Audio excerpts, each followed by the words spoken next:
All right. I will pass over the admitting people duty to Ruby, and let's get started.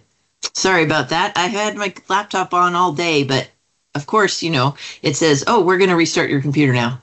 So, great. Here we go. Done. Past that. Thanks, everybody, for showing up this morning. Before we jump in, well, the first bullet point after welcome and introductions and roll call, which, there's only two of y'all here, so I think we can do roll call pretty easy. The first item we're going to talk about is going over items that we may want to highlight or need additional information or input from the LAPAC on the second community survey. So I just wanted to double check to make sure everybody had time to go through that second community survey. The last few meetings, people had not had enough time yet, which I can understand. So we rescheduled those. But if you both have had a moment or had some time to review those, we'll jump into that today. And if not, we'll schedule another meeting to give people additional time.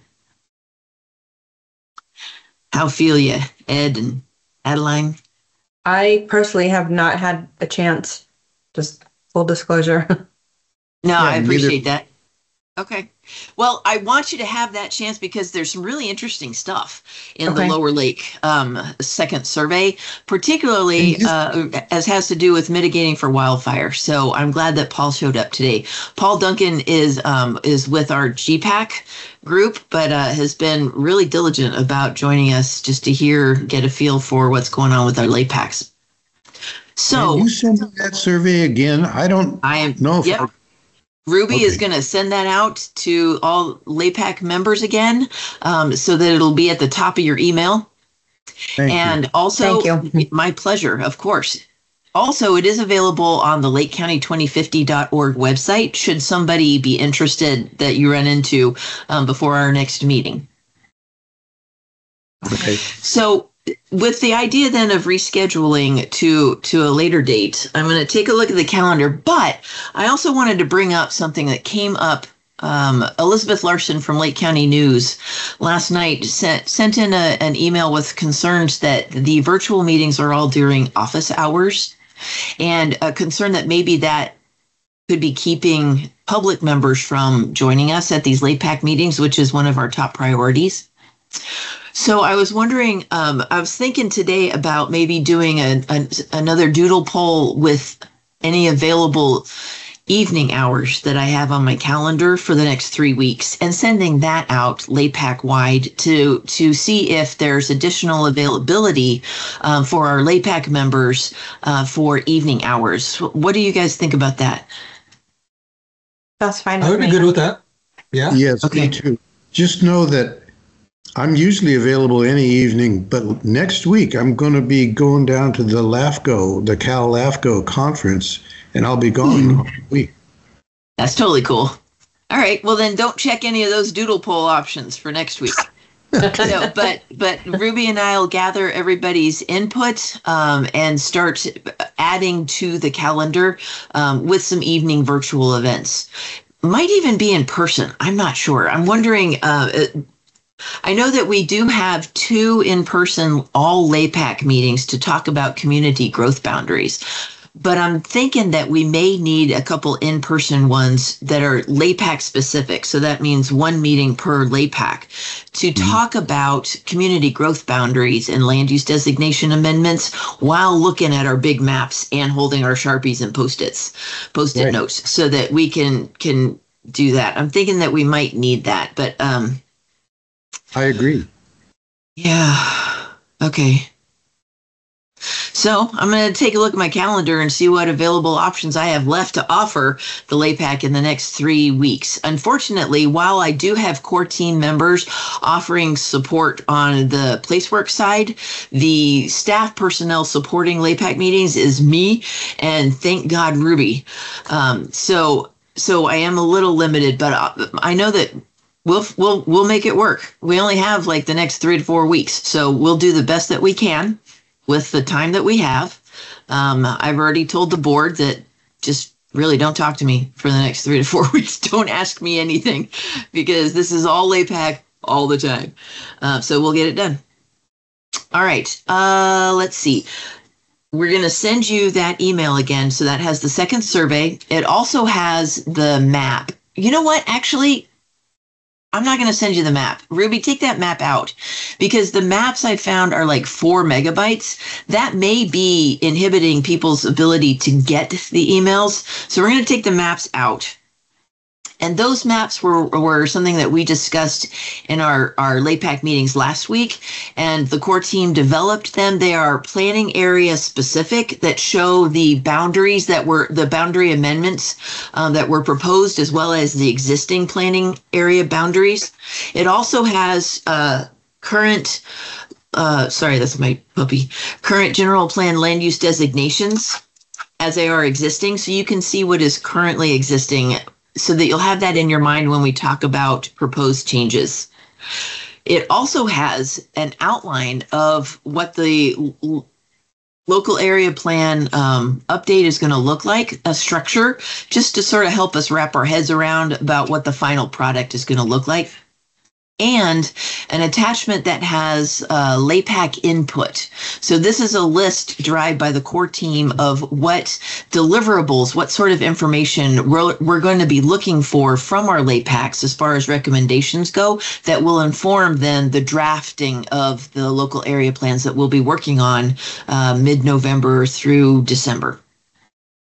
So you're going to have plenty of good stuff to read. It's fascinating. It's awesome. I hope you love it. If you have any questions or anything that you find is not sufficiently in English, do not hesitate to reply to the email to let me know. And because I want to make sure that we all kind of progress together with the same understanding of terms and definitions. You know, that is all I have. Anybody? My email has a limit of 5 megabytes on what it can receive. Maybe that's why I didn't get this prior thing. The map was included, but if the map was sent as a separate email, I could get it. I think what we'll do is put in a link in the email to the lakecounty2050.org, and you can access the map that way. That'll be a lot easier. And then, you know, I don't even know if we have LAPAC members that are still on dial-up, but if they are, they're definitely not going to get that email. So, yeah, we'll make it as consumable an email as possible to make sure you receive it. Great. Did either of you have any further questions or suggestions? I am open to all suggestions.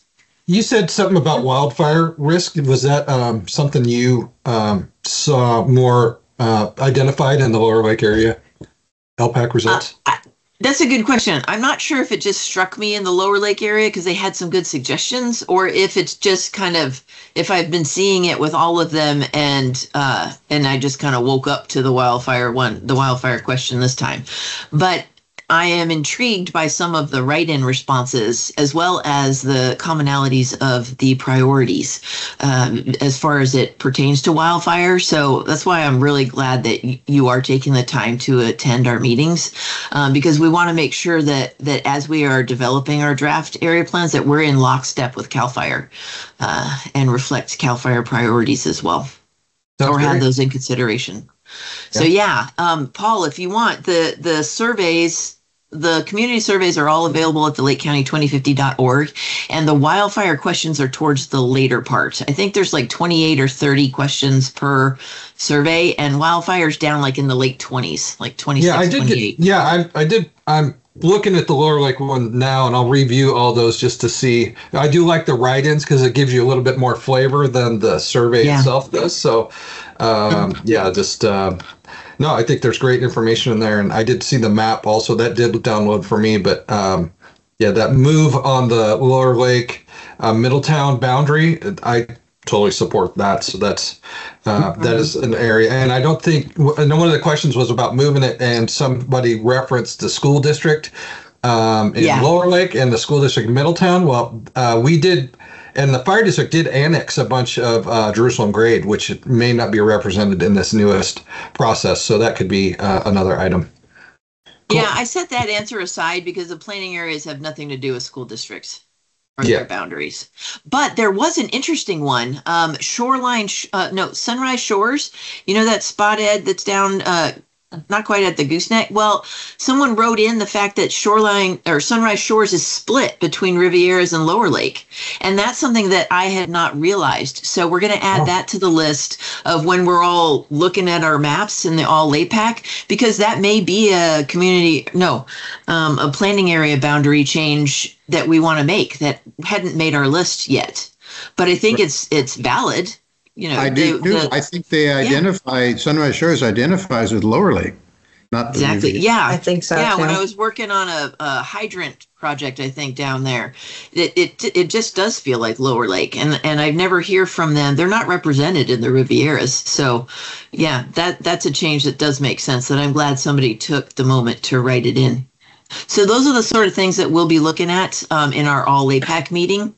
But there are other projects that have been suggested by the public for changes in our land use designations because they have either the property that they own is zoned or is designated in a way that doesn't allow them to use it the way they want to, or they are using it in some way that it was designated differently or stuff like that. That's another thing that I think might warrant an in-person hover over the map kind of with our Sharpies meeting. So yeah, but I already told you that. So we'll get to work on that today. I know. Sorry, I'm trying not to ramble. That's fine. All right. Does anybody else have any suggestions, recommendations, or something that I should be thinking about? If not, then I think we're going to conclude our meeting today. I really appreciate you two taking the time to show up. And we will send out that doodle poll shortly. I think we do have a second daytime virtual meeting scheduled for Lower Lake, so we're going to keep that. And we'll just be adding additional meetings with the evening hours. That'll be the idea for that one. Okay. Awesome. Awesome. Thanks, everybody. Thank you. Have a great weekend.